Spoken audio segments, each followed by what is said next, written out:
मृत्यु ही इस जीवन का सबसे बड़ा सत्य है और हम इसे नकार नहीं सकते। Every being which is born has to die. हम अपने पास्ट में कभी न कभी मरे होंगे, इसीलिए इस बार हमारा जन्म हुआ है। और अगर इस बार हम मरे तो अगली बार वापस समवन और समथिंग बनेंगे और ये सर्कल चलता रहेगा। इस बात की नॉलेज हमारे योगीज ने सालों के एक्सपीरियंस से दुनिया के सामने रखी है। और इसके हिसाब से हर बॉडी में साउल होता है जिसको हम बोलते हैं आत्मा, और ये भी प्रूफ हो चुका है ग्लास एक्सपेरिमेंट में। और डेथ के बाद एक ऐसा स्टेट होता है जिसको हम बोलते हैं स्टेट ऑफ लिबरेशन और मोक्ष, जो हर किसी को नहीं मिलता। किसी को लाइब्रेशन और मोक्ष मिलता है तब क्या वो आजाद हो जाते हैं? तो फिर क्या वो अगली बार इनकारनेट नहीं करेंगे? Not really. ट्रू लाइब्रेशन का मतलब होता है टोटल फ्रीडम और एब्सोल्यूट फ्रीडम। ये आपको चूज करना होगा बॉर्न होना चाहते हो या नहीं। इसमें सबसे बड़ी चीज टाइम यानी समय है। गीता में भी भगवान श्री कृष्ण ने ये कहा कि कालोस्मी यानी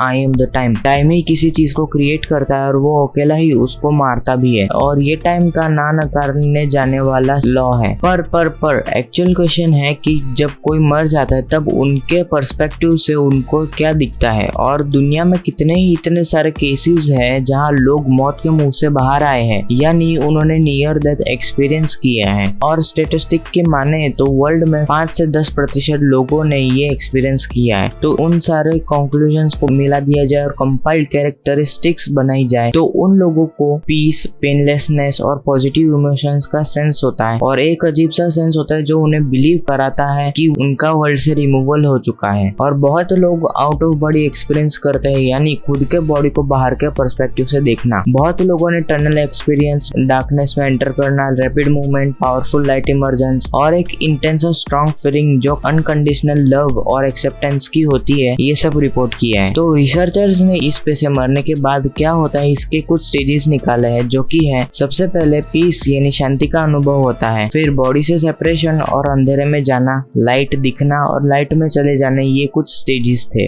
अब ये तो थे मरने के बाद क्या होता है, पर जिन लोगों ने इसको एक्सपीरियंस किया है उनके केसेस देखते हैं। केस नंबर 1, जैस्मिन सीडेविया ने आउट ऑफ बॉडी एक्सपीरियंस किया था जब इनकी 1979 में ऑपरेशन टेबल पे डेथ हो गई थी। अपना एक्सपीरियंस शेयर करते हुए इन्होंने कहा कि ये अपने बॉडी के ऊपर फ्लोट कर रहे थे और इनको अपने आसपास सब कुछ सुनाई और दिखाई दे रहा था। इन्होंने अपने बॉडी का हाथ भी हिलाने की कोशिश की पर उनसे नहीं हुआ। हम पिक्चरों में देखते हैं ना कि भूत आर पर चला जाता है, ये भी कुछ ऐसे ही बता रही थी। केस नंबर 2, ये केस है रॉबिन मिशेल का, जो टेक्सास के रहने वाले हैं और इन्होंने ओवरवेलमिंग सा लव का सेंस एक्सपीरियंस किया था। इन्होंने नियर डेथ एक्सपीरियंस हॉस्पिटल में जब ये 1 से 2 महीने की एज में थे तब किया था। ये एक ऐसी डिजीज के साथ बॉर्न हुए थे जिसके वजह से बच्चे की लाइफ एक्सपेक्टेंसी बहुत कम हो जाती है। इन्होंने एक ब्राइट लाइट भी एक्सपीरियंस की थी और जैस्मिन सीडेविया की तरह इन्होंने अपनी फ्लोटिंग पोजीशन एक्सपीरियंस की थी। और जैसे इनकी एज बहुत कम थी तो इन्होंने अजीब सा एक्सपीरियंस किया था जो ये डिस्क्राइब नहीं कर पा रहे थे। पर इनके हिसाब से जिस लाइट पर ये एंटर कर रहे थे उस लाइट में वार्मथ और लव का एक्सपीरियंस था। केस नंबर 3, ये केस है फेमस नॉवेलिस्ट अर्नेस्ट हेमिंगवे का। इनका एक्सपीरियंस सबसे शॉर्टेस्ट था और इसको इनिशियल नियर डेथ एक्सपीरियंस कहा गया है।